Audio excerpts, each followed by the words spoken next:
Ada kaidah, ya, jika Bapak memiliki kasus, contohnya sengketa tanah tadi, Bapak punya tanah dari warisan bapaknya lagi dijelas, kemudian datang pengembang datang ini menggugat tanah saya karena dianggap suratnya ini adalah belum sampai sertifikat, saya punya sertifikatnya, saya gugat di pengadilan.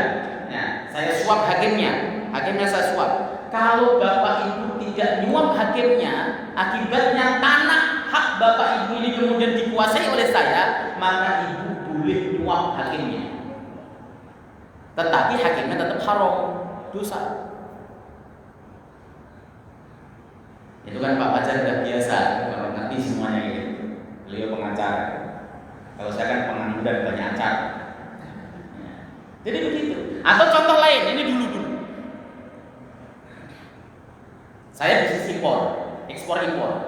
Saya datangin baju bekas dari Korea misalnya. Nah, begitu sampai pelabuhan Tanjung Priok, itu barang tidak bisa saya keluarkan, itu barang saya sendiri loh. Saya beli juga loh, sah pembeliannya. Tidak bisa saya keluarkan dari pelabuhan kecuali saya nyuap petugasnya. Maka menyuap petugasnya dalam rangka mengambil hak saya itu diperbolehkan. Dalilnya Sahih Muslim. Nabi SAW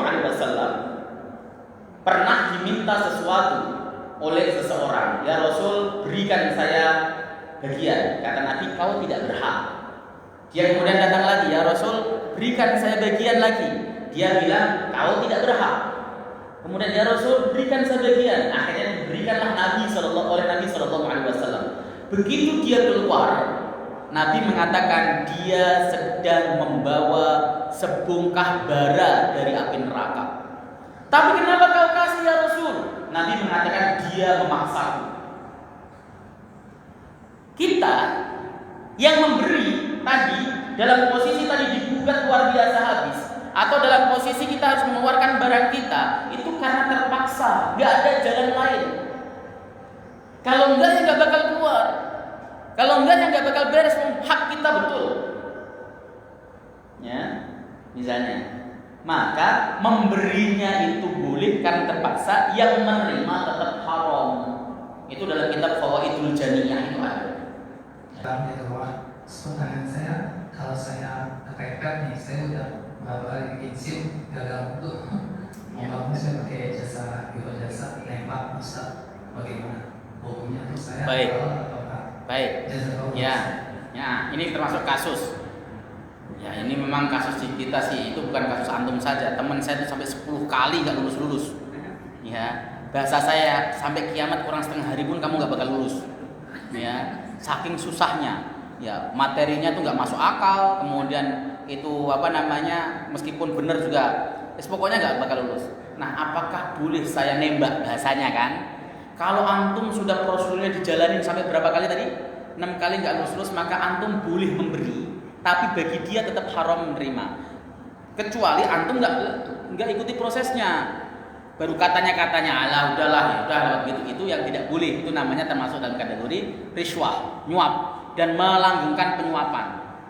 Karena memang pada hakikatnya menurut saya instansi-instansi tertentu itu memang nggak senang kalau normal sih, pengennya ya melalui jalur belakang. Gitu kan. Dan itu kadang-kadang difasilitasi oleh orang yang justru oknum juga. Sini lewat saya. Nah, kalau usah tes langsung foto gitu kan. Jadi kan ada begitu. Nah, tapi kalau antum sudah berkali-kali menguji, ya ini saya proses, saya merasa sudah belajar Ustaz, belajar ini, belajar itu, tapi nggak lulus juga, silahkan. Itu termasuk dalam kategori sebagaimana Nabi tadi. Dia tidak berhak tapi dipaksa. Antum ngasihnya juga jangan lillahi ta'ala. Ini saya terpaksa loh gitu kan. Maka boleh bagi antum, tetapi haram bagi yang menerimanya. Kaidahnya menjadi